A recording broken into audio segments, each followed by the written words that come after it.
Je dois dire qu'aujourd'hui que nous venons de perpétuer une tradition à travers la cérémonie de remise de kits de fourniture scolaire destinés aux enfants issus des milieux défavorisés. Cette année, je pense que c'est la 7e édition et nous l'avons organisée grâce aux partenaires qui nous ont accompagnés pour nous permettre d'acheter d'abord les fournitures, les sacs, en tout cas tout l'ensemble que comporte un kit scolaire. Et je dois dire que c'est une immense joie pour moi de venir encore une fois organiser cet événement inscrit dans l'agenda des grands rendez-vous du service régional de l'action sociale à travers aussi ces services déconcentrés que sont le service départemental ainsi que les CPRS.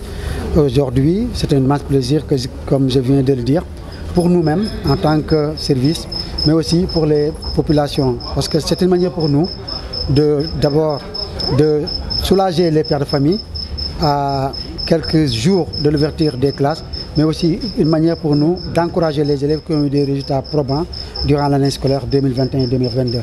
En tout cas, c'est une joie immense pour moi et pour tout le personnel de l'action sociale d'avoir organisé cette importante journée, comme je l'ai dit, inscrite dans l'agenda des grands rendez-vous du service de l'action sociale. Encore une fois, merci à tous les élèves, merci à tout le personnel de l'action sociale. Mais en dehors de cette cérémonie de remise, vous suivez également les élèves? Non, c'est primordial, parce qu'on ne peut pas aussi donner des kits scolaires sans autant assurer le suivi.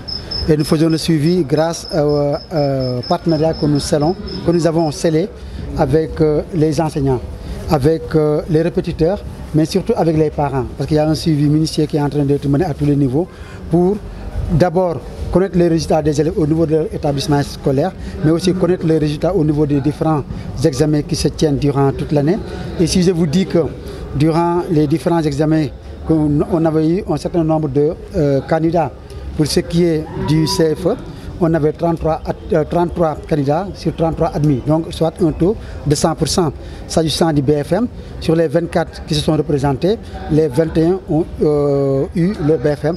Et s'agissant du baccalauréat, sur les 20 qui se sont présentés, il y a eu au moins 17 qui ont eu le baccalauréat avec 4 mentions, dont dont une mention avec une personne handicapée. Pour vous dire tout simplement qu'il y a un travail qui est en train d'être fait, qui est en train d'être mené, mais aussi je saisis cette opportunité pour remercier tous les enseignants qui nous accompagnent pour au moins renforcer les capacités des élèves.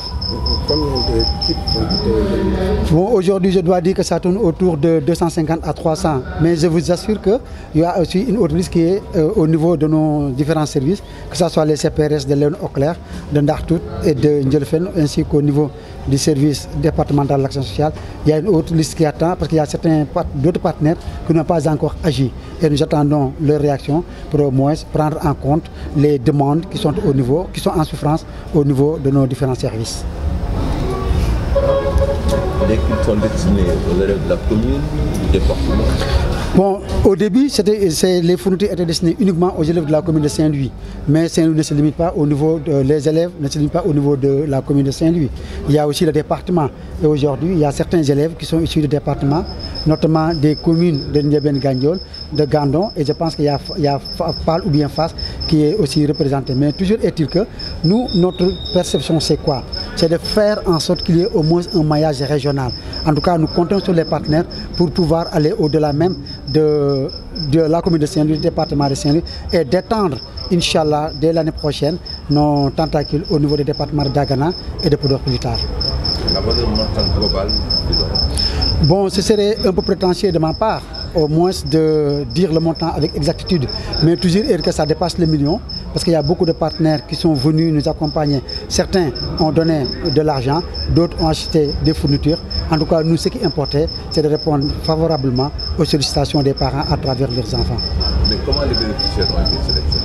Ça a été une sélection minutieuse, surtout au niveau des CPRS, parce qu'il y a des demandes qui ont été envoyées. Il appartenait au directeur des centres de promotion et de réinsertion sociale, comme je viens de l'indiquer, de Ndartout, de Léon Auclair et de Ndjelfen, de faire une sélection à travers les listes qu'ils reçoivent, mais aussi au niveau du département, parce qu'il y a un degré de vulnérabilité.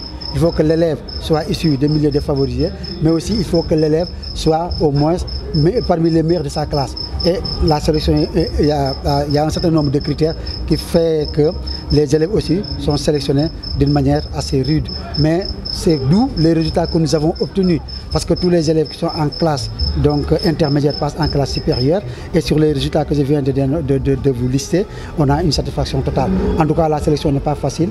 Là, au moins, les directeurs des CPRS ainsi que le service départemental, en tout cas, sont en train d'avoir un excellent travail pour ce qui est de la sélection. C'est une sélection qui prend en compte un certain nombre de critères allant dans le sens de la pauvreté, de la vulnérabilité de l'élève, mais aussi de ses performances au niveau de l'école.